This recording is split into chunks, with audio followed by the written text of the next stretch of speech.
So I'm your host, Georgie Speakman. Thank you for joining us on our Insta Story Live video. You're either watching us live right now or you're listening to the interview at a later date. We are Outlier TV, filming at the Dash Studio at Dream Hollywood. Shout out to Ski and John Holderman for their support on using the space. You guys are amazing. I love you. And shout out to Tao Group and Dream for being awesome. So we have the amazing Kate Wolff in the studio. Hi. Kate. Yes. I'm so excited to be here. Welcome. Awesome. I met Kate recently at RQ Agency, where she currently serves as the Senior Vice President. And it's a really impressive agency. And when Kate got in that boardroom, she blew me the fuck away. So I was listen, you're going to come into the studio and you're going to share some wild, wild gems. Not Fantastic. wild thoughts, some wild, wild gems. Fantastic. I love it. So tell us a little bit about where you started your career. How did you find brands, or how did they find you? When was it in your career that you knew you wanted to work with brands? Oh, well before I had a career. I actually am from like an advertising background. So when I was younger, my grandmother was actually a really big person in advertising. Oh, and wow. So I followed her career at a very early age. We're probably around 8 or 9 years old. I started to ask a lot of questions about what she was doing. You. Yeah, really nerdy of me. I am a nerd at heart, a super marketing nerd. Me too. Yeah, can't help it. Yeah. So she had a pretty incredible career. She left some very, very large shoes to fill.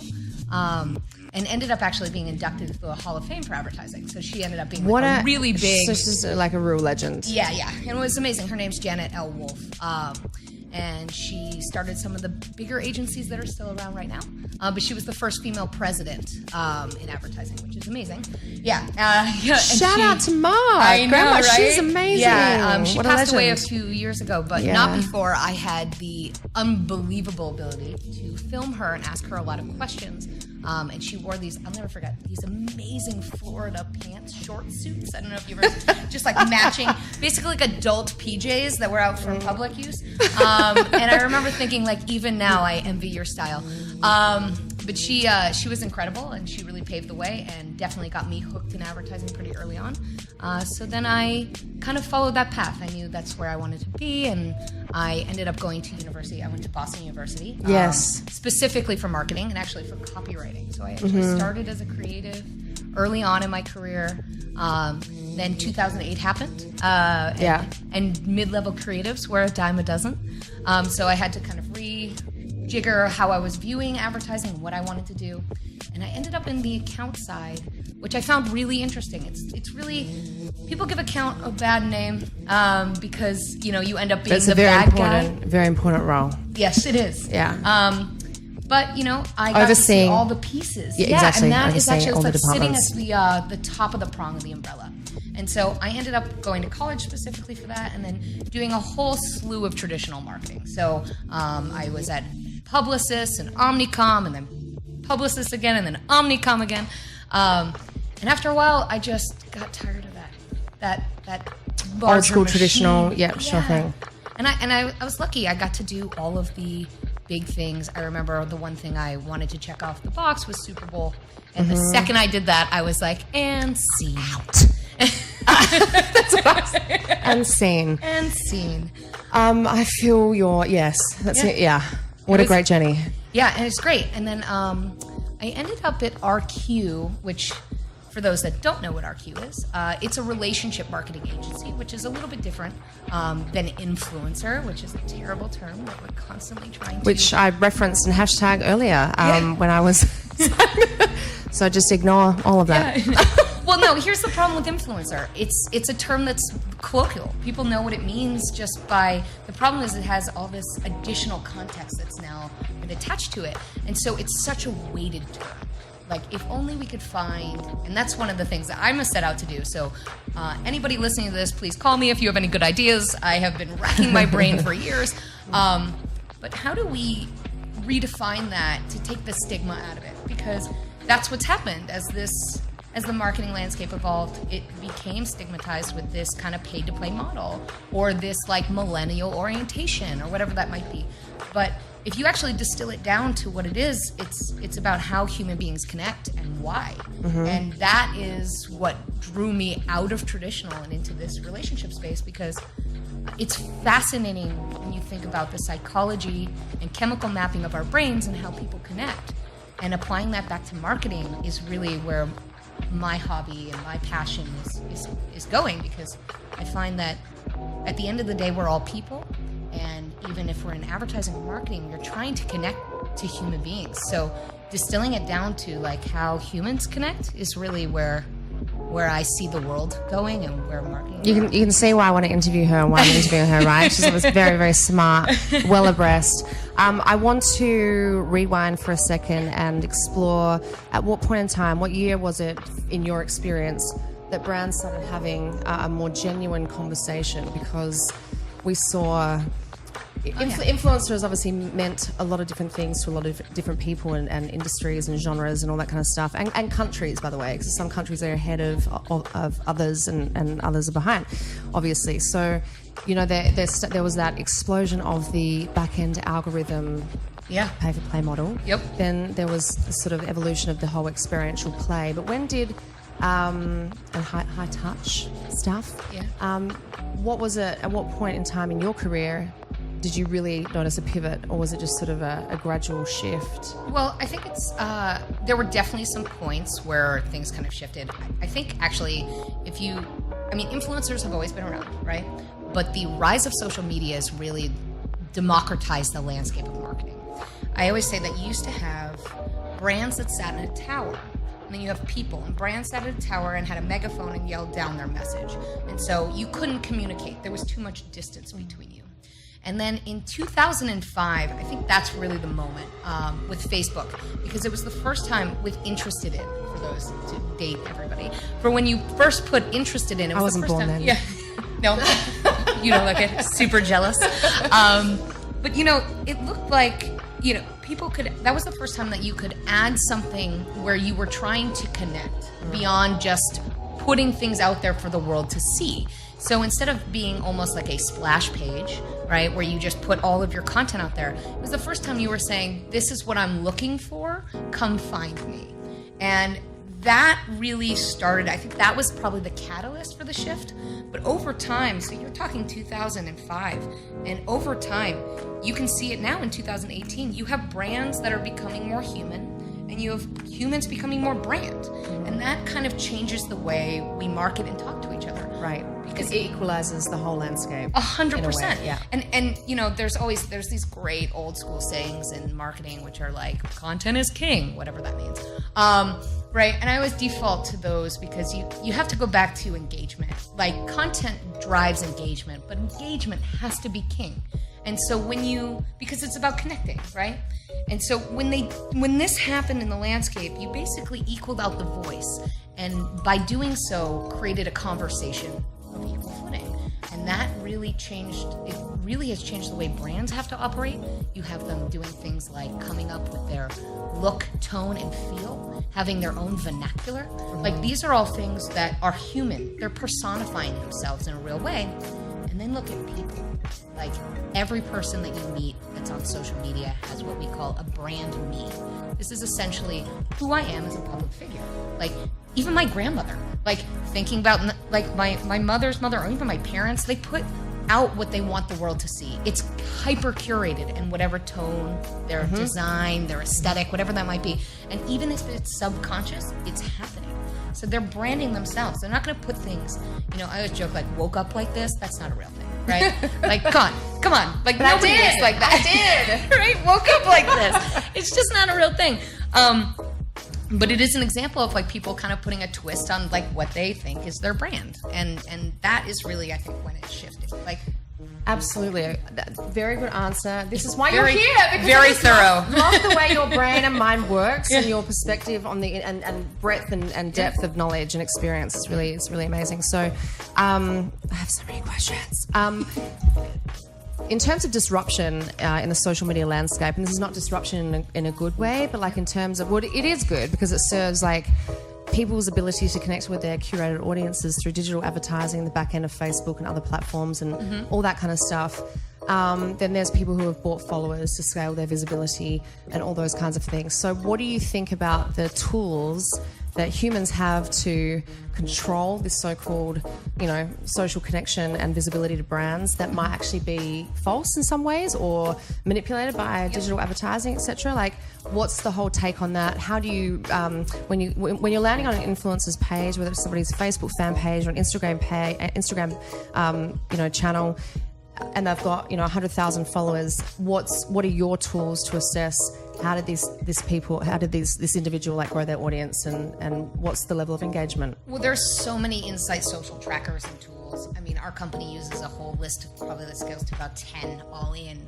Can you list some of them off? Yeah, we use Keyhole and Mention. We used to use Sprinkler. We've actually built our own database. And one of the things that I really value about our Q is we actually have built a database that is manually constructed, and that's really important. While we take tools from like a Keyhole or a Mention that scrape social media, APIs for these programs are becoming extinct because people want to hold their data. And so when you plug into something like a Sugar CRM or any kind of back-end CRM that's white labeled, right? It's extracting that data automatically with an API, but if they kill those APIs, you have to manually go in there. And that's where you're seeing this huge disconnect on how people are tracking now. Because the reality is it's having to shift back to being very, very manual. I mean, actually having a human being look at it and read it. But with that, you get this incredible QA level, right? You get quality assurance because you're not defaulting to something that's scraping that might be just grabbing the wrong words or the wrong context. I always use swear words are a great example, right? Because people use them in positive and negative light, right? But if you're looking at sentiment, what they're saying is positive, you could be dropping the F-bomb, right? But being yeah! And that is positive, except you're going to read on a scraper negative because it automatically defaults. And it doesn't take into the fact that our colloquial dialect, how people are actually speaking on a one-to-one level, and it changes from geographic location to geographic location, thus diluting the tools over and over and over again. Do you think these companies, whether they're blue chip or not, because a lot of them are not, they're still boutique, but they're doing well, are able to pivot as quick enough as the industry is able to is growing and proliferating? Well, to answer that, I actually want to backtrack a little bit because I think one of the problems that we're having in influencer marketing in general, again, terrible term, I think what we're having is that when it was first established, I call it the barnacle on the media mix. Any portion of advertising or marketing was just land grabbing it in a crazy sense. I do social media. I also do influencer. I do traditional marketing. I make spots and things like that. I make websites. I also do influencer. I buy media placement. I also do influencer. PR, publicity, and all of the whole gamut. And it goes through. Yeah. And that is what initially established what we call the pay-to-play model, which has really disrupted the industry as a whole. Yes. Right? Because it's essentially treating people like they're media and not like they're people. And so I always say, if you treat somebody like a billboard, they're going to behave like a billboard.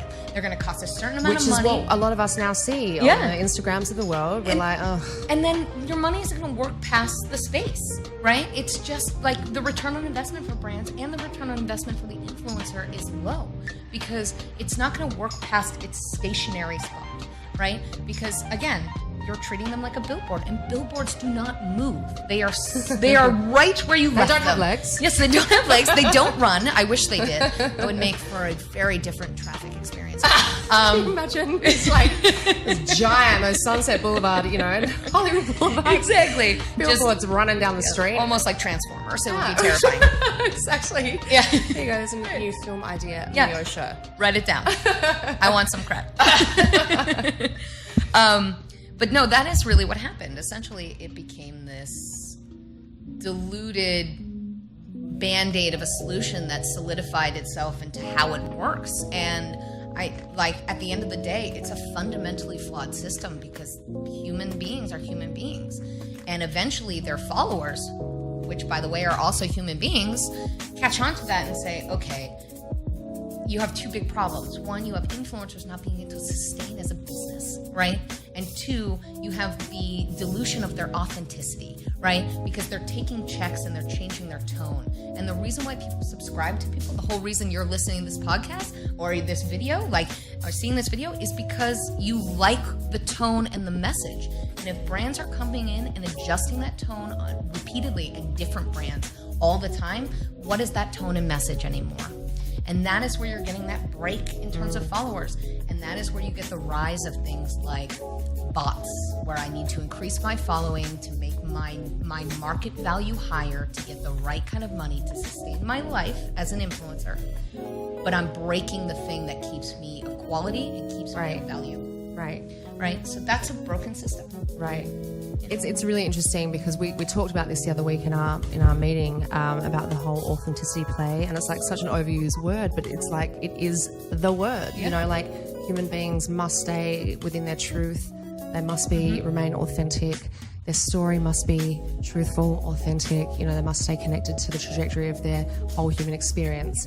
But then it's like the interruption of bots, or this sense of desperation around how to scale their relevance and money and whatever it might be. And I saw that, you know, you're very active on LinkedIn in terms of posting content and engaging your own follower base. In the conversation. And there was the article about, you know, Kylie Jenner, you know, getting paid, getting paid $1 million for her Instagram postings. You know, the question was, is that sustainable? Is it sustainable? And to be clear, it's not that I or RQ doesn't believe in paying. I think there is value in that. That makes sense. But it's about long term. And it's about it's about pairing the right people with the right brands to have the right conversations that make sense for their audience. Another thing that we talk about is like, how do we get brands to stop being in such a need-based state? Like, I have this and I want it to be shared, or this specific message, or I need to tap into your audience. That's needy. That's a need-based state. How do we remove ourselves from that also flawed system and say, why are we telling creators who have built communities and platforms how to talk to their community and platform? For me, that's also a broken part of that experience, right? Because why are we paying other people to come up with really great ideas for then a person that builds ideas and has them resonate within their core audience all the time, then just share? That also feels wrong. It feels like unnecessary weight where there shouldn't be. How do you bring creators into the conversation and let brands own those relationships? Like, they're not our relationships. They're nobody owns anybody. It's about connecting, finding the right connection. And you definitely see it frequently where brands are like scrambling to like stay trendy, stay relevant, stay current through their chosen and select tiers of influencers. But what conversations have you seen sort of evolve amongst the brand dialogues, client brand, etc.? And I kind of touched on this earlier in terms of where do the conversations start? Where have you seen it sort of pivot and or evolve for perhaps the better? Do you feel like, you know, in the spirit of social impact and collective consciousness and all that kind of stuff, do you think that brands are becoming more and more awakened to their efforts in this space? I think it's happening. As a company, we are trying to move that message forward. That's why we call it relationship quotient. It's about your intelligence. RQ. Yeah, RQ. See what we did there? It's how we connect with people and how you build real rapport on behalf of a brand, right? To foster a real connection that is, another buzzword, evergreen, right? It lasts beyond a moment or a campaign. And that's what we do as a company. We build this like undercurrent of programming. And we intake into our networks in multiple different ways. Some are like organic and they find themselves from like a conversation that's trending and we find a way that makes sense for the brand to be there. Or honestly, it's value-based criteria. We look at, we first have influence criteria, which is essential, like quality assurance. Like, are they relevant? Are they brand safe? Have they done something terrible? Right? Like, these are basic things that we check off. And then we get into like the core brand and their tone, because as Chris Stenson's been arrested a number of times, by the way. I had a meeting with him today. That's super unfortunate. I'm going to have to talk to my QA You're fired, Chris. Yeah, my research team has really failed me once again. No, I'm just kidding. He hasn't been arrested. For being incredibly charming, maybe. And he's just a flat-out creative genius. No, I love him. I had a meeting with him today, and every time I speak with him... No, he's the best, yes. It's unbelievable. I'm like, you get it. No, he's you and amazing. I could just talk forever. He's a very other-level human, as I believe you are. But yeah. Well, thank you. To be on that pedestal, dream come true. And you are on kind of pedestal. Yeah, I am. This is a very comfy seat. Good. It's comfy. But no, so there's a whole bunch of different ways that you can bring people in, and one of the ways, like here's just an example of something we've done with Pizza Hut, who's one of our clients. Pizza Hut, this is one of my most fun, great, and again, life moves fast. It moves really, really fast. Like when you see an opportunity, as a brand, you have to be able to quickly just go when it makes sense, because you don't have time. If you want to actually participate in a conversation that is happening, then you want to be there, which requires you to have that kind of heavy criteria in the upfront, because you need to have your boxes set up, these check boxes. I know that sounds crazy, but like these check boxes to say, is this safe? Does it make sense for our brand? Does it make sense for our product or service that we're talking about? Are we going to be injecting ourselves into a conversation where we don't belong, because that does nothing for anybody? Or is this a true organic way to tie in with the brand? So a couple months ago, Jimmy Fallon, watching at my house, sitting on my couch, watching Jimmy Fallon, he gave us a great Pizza Hut burn. Like, it was right before Super Bowl, and he was talking about the Pizza Hut at the time was running a loyalty program play about, if one of the running backs was going to break a record, they would give everybody free pizza that was a loyalty member across the U.S., which, is a classic limited time offer situation. And Jimmy Fallon's writers and himself give a great joke. That's amazing. Congrats. Yeah, no, well, none about us. Like, well, he was still. It's like he's making fun of us pretty bad. He said, "This is great promotion, but the only problem is you got to tell your friends and family that you're a Pizza Hut loyalty member, right?" And that's such a good burn. But don't you think bad publicity though, in an instance like that, is good publicity? Yeah, when you turn it around. So here's what we did. Yeah. So I saw that. I gave one of our teammates, Ken, a call and said, "Pack a bag. You're going to New York tomorrow."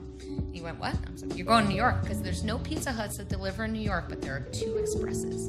So we sent him on a plane. It cost me $400 round trip.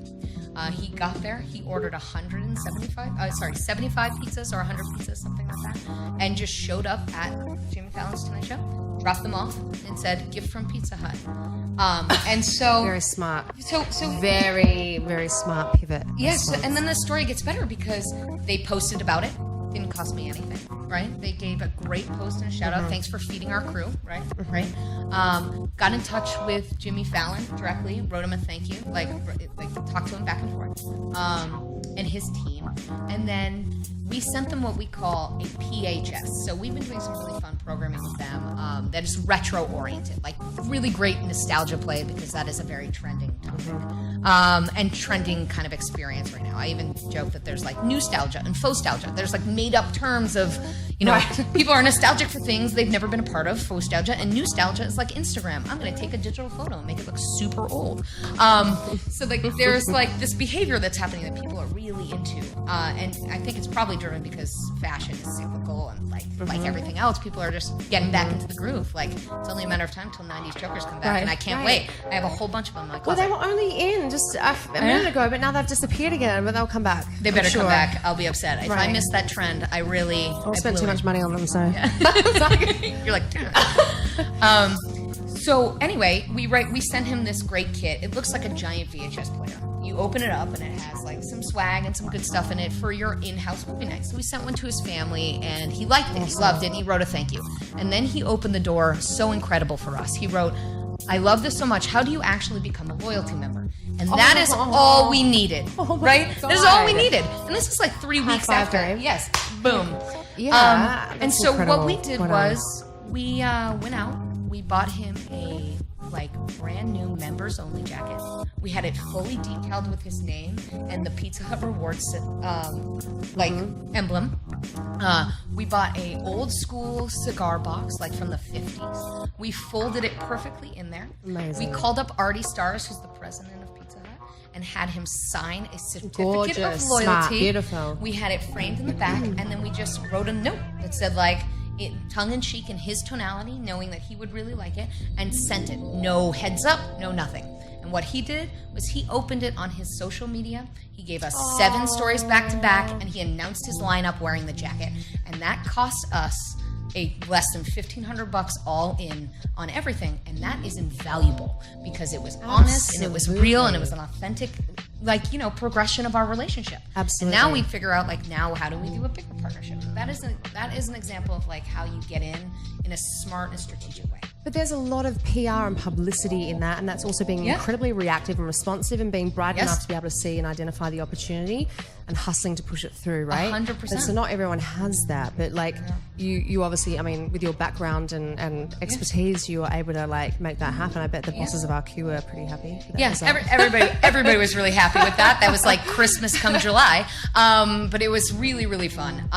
And, you know, we have a whole team. I think one of the things that makes RQ special is it is this interesting hybrid of PR and media and social and traditional, and we are lean and mean. You are, and you hire from all different sides of the fence, Yes. which just brings in different, breeds Yes, different I mean, minds. it makes my job much harder Ideation. because you're balancing a whole bunch of different personalities. Right, you're like, but who, what? But what? Wait, what? No, but everybody there is delightful, and we do operate like a family, and it does feel that way. Which also, again, we always say we practice what we preach. Like if we're talking about building rapport on behalf of brands and doing the same with our clients and having these moments, like we bring that right back in house and we turn it on ourselves. And that is how you build loyalty internally. It's how you build loyalty externally. It's part of our chemical mapping. There are like 6 basic characteristics of connection, and we apply them to everything we do, whether internal or external. Yeah, I mean, when I was in your office, I saw the beautiful Pizza Hut sneakers. Oh yeah, high tops too. Tell us about those and like how did that whole situation come about, and is that Pizza Hut entering the whole sphere of innovation? So Pizza Hut's great. They're a great partner because they do some really fun things, including pie tops. So they ran pie tops 2 years ago. They ran it again when we got involved in Pie Tops 2. And essentially they're amazing. They're actually made by the shoe doctor. They're like truly awesome sneakers. Like even I was like, yeah, I'm gonna need a pair of Marineras. That would be great. My team was like, we can't give you a pair, and I was like, I'll take a pair of the wheat, then just the wheat. That would be great. But I was shopping. Yeah. So you know, what we ended up doing with them is we seeded out the right people and got people really excited about the shoes that we knew would land. So we look at sneaker culture, and we look at, like, first of all, sneaker culture is like one of the most amazing places because it's Very this, cool, right? Yeah, it's this cross function Very of yummy. like pop and music somehow is oriented in there, and like And fashion yeah, exactly. and Super utility, fashion and like oriented.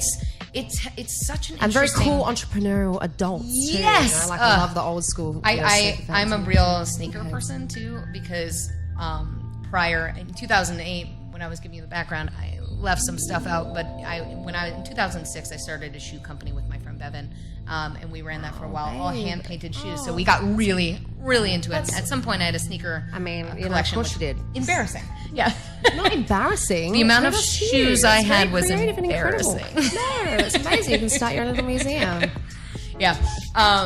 But no, so we ended up using that, and the way they work is they had, we always say tongue in cheek, like they had touches on the tongues, one on the right, one on the left, and the one of them stopped and started your television. You just synced it up with the app, and you could turn it off and pause. And the other one, you could preset all of your order on your app, and then click the left tongue, and it would order the pizza to wherever you were, which was also amazing. So very fun, like almost trend-oriented, like smart tech. Correct. Right? It is smart tech. It's wearable. It's wearable tech. It's wearable tech. But it's incredible that a brand like Pizza Hut, an unsuspecting brand, can innovate in that space. Yeah. Are you having more and more conversations with these major brands that have been around for a minute about what innovation means to them, what that looks like? Yes. Well, for every client we work with, there's a bit of a leap that has to happen because they are joining this disruption of going back to relationship marketing instead of influencer. For the most part, everybody we work with, because we won't do your classic cutting checks all the time and that's it, and then there's no follow-up or anything like that. So looking at innovating the whole landscape of influencer, they're very much on board. and then finding the right conversations. We are lucky to work with some of the most innovative and like thought leadership brands in the world, or even on a global scale. I mean, we work with Google, and we work with YouTube, we work with Samsung, we work with, Pizza Hut, Mini Cooper. I mean, these are great brands. I mean, I would say, like, for all of our client base, and I can actually say this, which I've never been able to say before in my life, it's like marketing oxygen. People like it and they need it. And they sometimes don't even think of, like, Google especially. It's like, it's very easy to find connections on behalf of Google, because think about it on a big scale. We use Google all the time. It actually ends up fueling things that you don't even think about. I like default, like, my wedding wouldn't have happened without Google, and I do not give them enough credit. Right. Like, yeah, right. Actually, that was your winning planner. Yeah, literally, I didn't have one. I just, like, putting stuff in spreadsheets and being like, does this look right? No. Cool. And delete.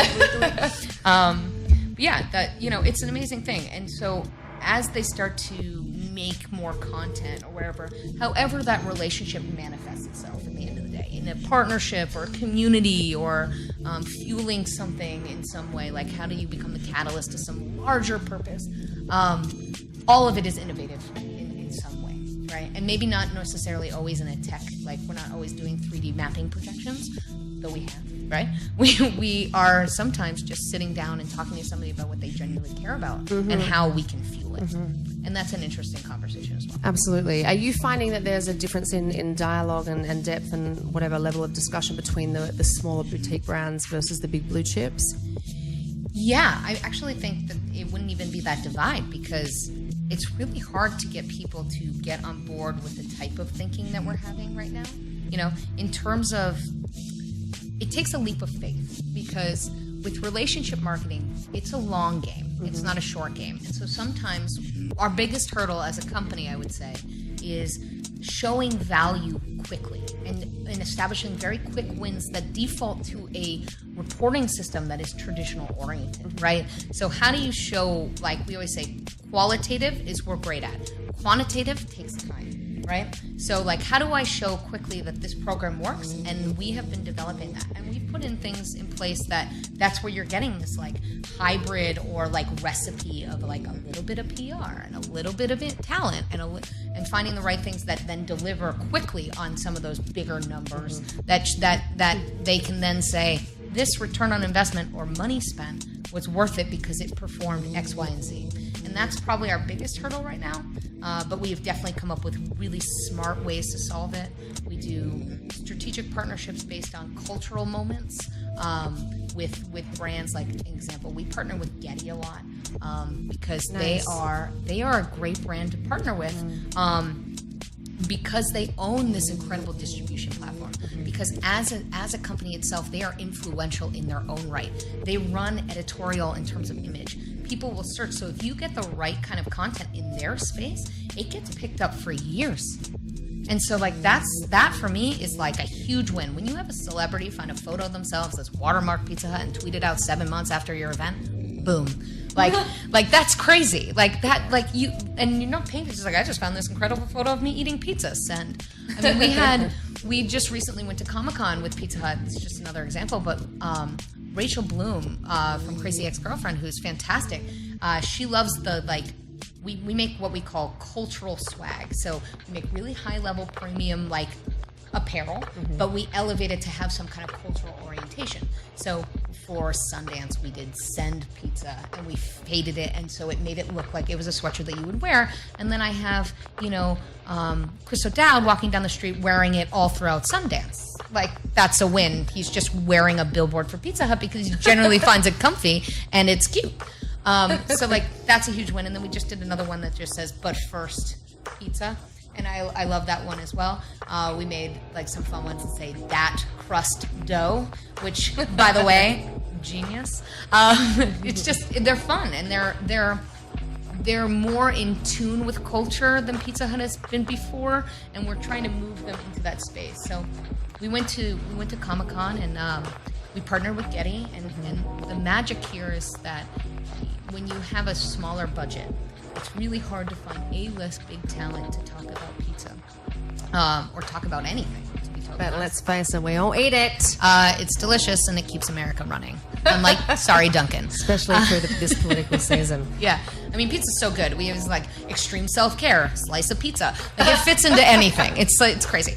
But so we went to Comic-Con, and in the absence of having a giant budget, what we did was we partnered with Getty, and so we know that talent is going to seek Getty out, right? Because they're promoting something. They're there for a reason. They have a message that they want to deliver. So then you get that balance of return on investment. So what we do is we sponsor and partner with Getty to host a portrait lounge or something like that. So people are trying to get images out there that they're there. And then instead of just leaving it at that, we elevate that experience to make sense for the cultural moment that we're in, and to like have people have a stickiness factor, like stay in the space and have fun. And we want to make it comfortable. So we built out the entire space that we were in as like a giant comic drop, right? Backdrop. So we had like you were a 3D person, and everywhere you looked, it looked like you were 2D. We built out like the old school lamps and things like that. Like it was great. And what happens is you get people like Kat Graham, who comes in and takes 50 photos of herself in the space and then puts it all over online and says, thanks Pizza Hut, or there's a giant logo in the background. And for us, like all we want is to be synonymous with what's happening in culture. Like how do you get there? And then what happens is those images then get picked up on press. So we get in People and OK and Radar and USA Today. And that is something that Pizza Hut they have been absent in that space for a very long time. So it's how do you find the smart way to get there? And the cost is minimal, but the return on investment is so incredibly high. Well, it's funny because when I think about Pizza Hut, it's obviously I'm Australian. So in Australia, it was like a Sunday night early dinner situation once in a blue moon. But I used to go back for the second serves of everything, the soft serve, this or that, and often get just the traditional Hawaiian pizza as a young kid. But for me, it is nostalgic because it reminds me of the 80s. It reminds me of growing up in that era. I mean, what a lucky brand. I mean, honestly, it's hard to find a brand that has so much brand affinity. Like, and it is just outright goddamn delicious. It is. And you forget, like, honestly, even I was like, I haven't had Pizza Hut in 10, 15 years. I took this client on and immediately got it. And I was like, every day. Yeah, no, literally, it's a major problem. It's basically a default food now. It's like, what's in the fridge? Just kidding. We're getting Pizza Hut. What's in the fridge? Old Pizza Hut. Great. But that's, it is amazing. Like, talk about brands. Like, again, we're so lucky to have the clients we have. Like, Pizza Hut's a great example. Like, their biggest problem is being top of mind. Like, because when people remember it, I don't have a story about Domino's. Like, I don't. I had it in college. Like, it was part of our college meal plan. Like, it was delicious after 2 a.m. And that is the extent of my brand connection with that. Right. But when people bring up Pizza Hut, they're like, oh my God. So every Thursday before Christmas, my entire family ventured out into the woods. We hiked together holding hands till we saw the big red hut. It's like, what kind of story is that? You sound like you're telling like a myth. Like, no, but that's, I mean, really seriously, excited. I mean, I could bore you with my details, but it's true. You know, I can relate. And people love it. That story, And so that is like, and I will tell you, that is definitely a huge portion of the success that we're having with them, is because it is such a catalyst for good convo. Like, people just are jazzed to talk about pizza. Like, it's sometimes hard to get people to talk about something they don't want to talk about. But people just love it. They're like, oh, and those red cups and the salad bar. And I'm Pizza Hut later. Yeah. My whole life sponsored by Pizza Hut. Right. She is a pizza. Just one slice. One beautiful blonde slice. Back to the influencer thing, because I know that it's come out more and more, and the different tiers of influencers, how important the amount of followers that they have. Yep. How relevant is it for you to have, and what is like the minimum level entry point when it comes to followers and all those kinds of things? I will say this is probably the thing that makes us the most disruptive in this place is, as a company, we don't believe that it's all defined on social. And so you can be we have many different archetypes that we work with, because you can be of influence. By the way, every person has influence. Every person, for the most part, has about 30 people, and then we're talking any human. So on average, 30 people in which they influence on an everyday basis. That's including your family, that's including your friends, your roommate, your dog walker, whatever that might be. You have some kind of human connection, right? So everybody has influence, but it maybe doesn't manifest itself in a giant social following, right? And so looking at like being so linear and saying that this is the only way people are influential is such a joke. It can't be like that because it's human nature. It's not like that. I always default to Ari Emanuel, right? Mm-hmm. He is one of the biggest people, human beings, whatever, deities in Hollywood, right? Everybody knows who that person is. And he doesn't go on social media, but if he... a lot of the big dogs don't. But I mean, if he adopts your brand, drives your car, like I guarantee you're going to see an uptick in sales. The power of word of mouth. Yes. And the that's sustainability of it, yeah. And it defaults back to the things we already know. 92% of people adjust their behavior by a recommendation that was provided by somebody they feel connected to or directly know. And the feel connected to, that's the rise of social, right? But directly know is just human-to-human behavior and connection. And then if you think of 90% of people adjust their behavior on or switch or convert based on emotion, you tie those two things together, word of mouth is the most powerful marketing tool there is. If you don't believe me, I always default to, if you've ever been in a room and somebody says, "This tastes disgusting," eat it, and you do, like, that's the power of word of mouth. Like, somebody just told you that it was gross, and you ate it. Or have you ever said that to somebody? How gross? Yeah. No, they're like, "This smells gross," and then you smell it. What's the matter with you? It's like a 12 out of 10 gross. Yeah. Super gross. But that's just an example of like how people are connecting, right?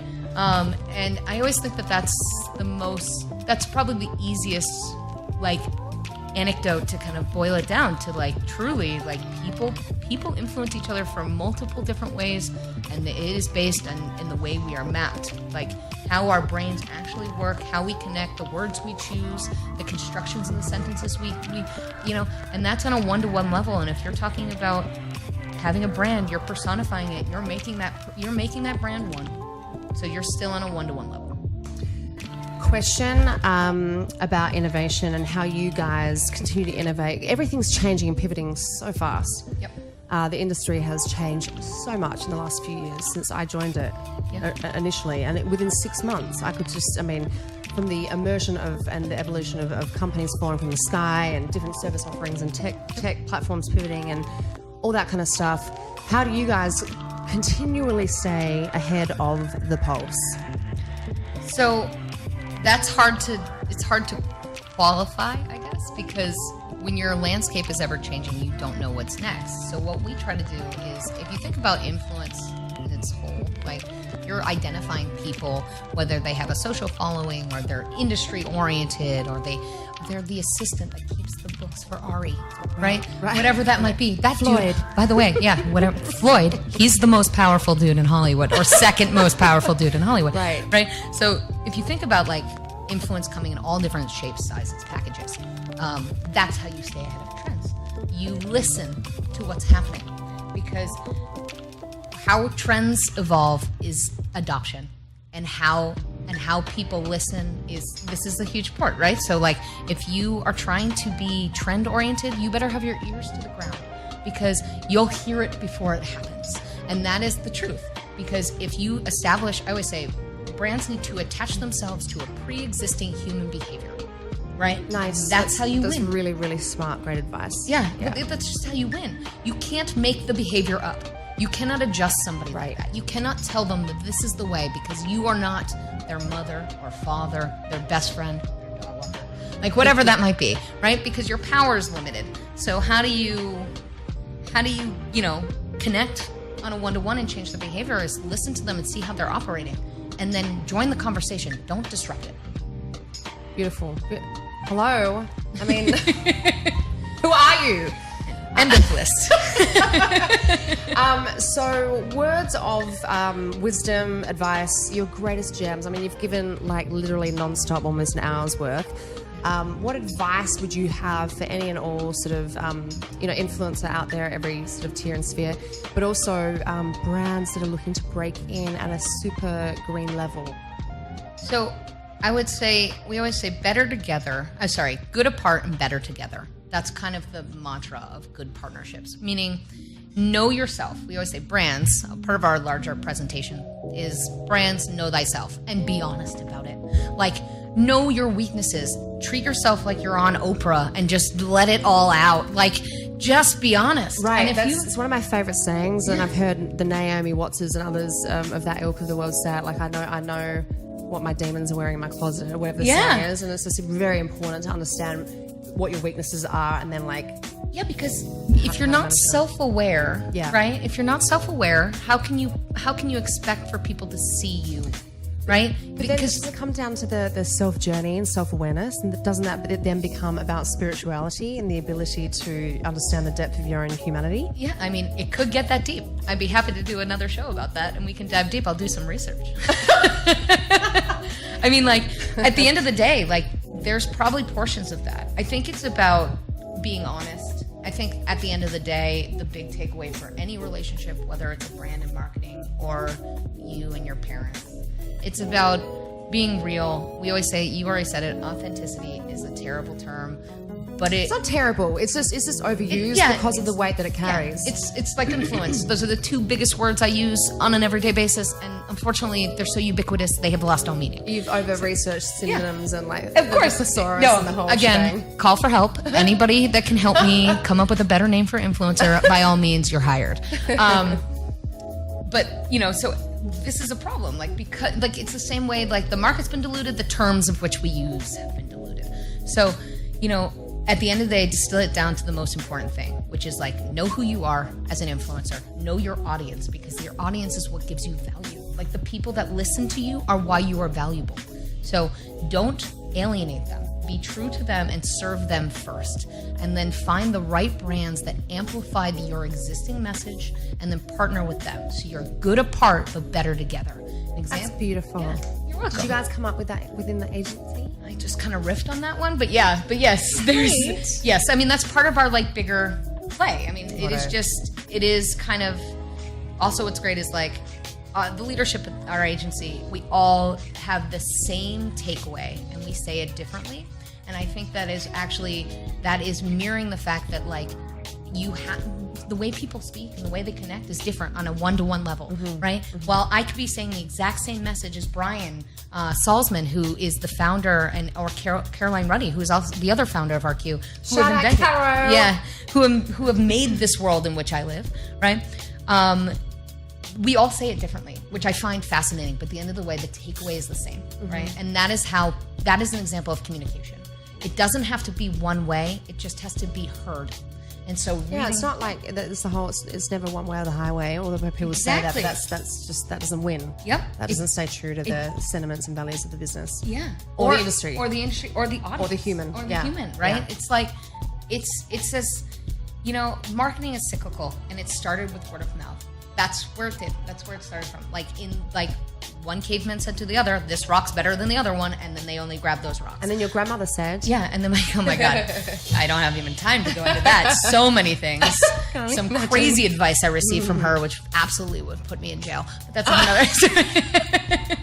Oh my god! Yeah, just like she was something. Like, no, when I was looking for a job, she was in her 90s, and she was like, just go to Ogilvy and Mather, or like any of the large agencies, and demand to see the CEO, and just don't leave until you're ready. And or my favorite, like, just bring white roses to all of the secretaries. Does that mean death? Yeah, no, it's terrifying. Well, here's my favorite part. It's like, just bring white roses to all the secretaries, and then they'll pencil you in for an appointment with whoever. And I'm like, oh my god, Nana. I'm like, Nana, I love you so much, but here's the problem with that.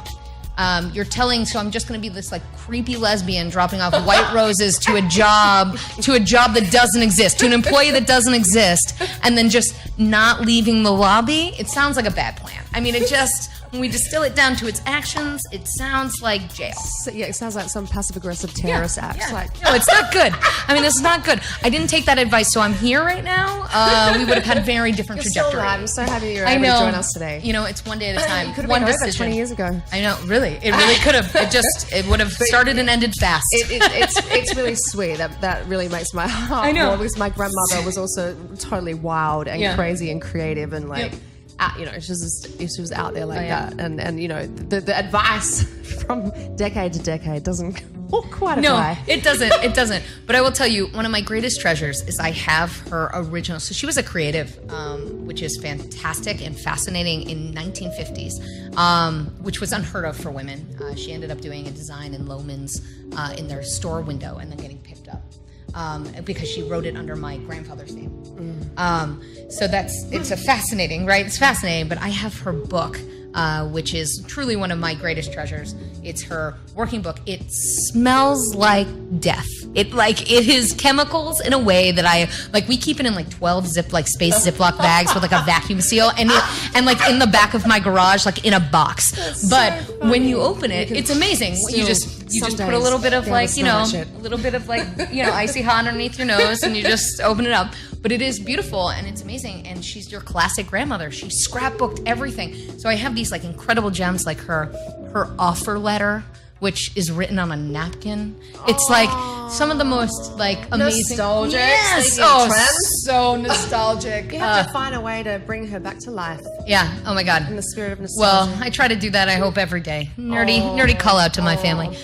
Yes, it's beautiful. I totally appreciate it because I actually, when my grandmother passed, I actually made, well, this sounds morbid or not, but like a whole cupboard and filled it with all her old like shoes and perfume bottles and cigarette case and even a couple of old cigarette packets and all her Chanel shoes and like big crazy over the top earrings and like and you open it up and you can smell her and there's all these old beautiful black and white framed photos and that's amazing. It's gorgeous. And so I'm like, this is my tribute to you, Dad. Like whenever you miss your mother, you can open up and just go back in time for a second and then close it up when you just want to that's so nice. Forget her. Yeah.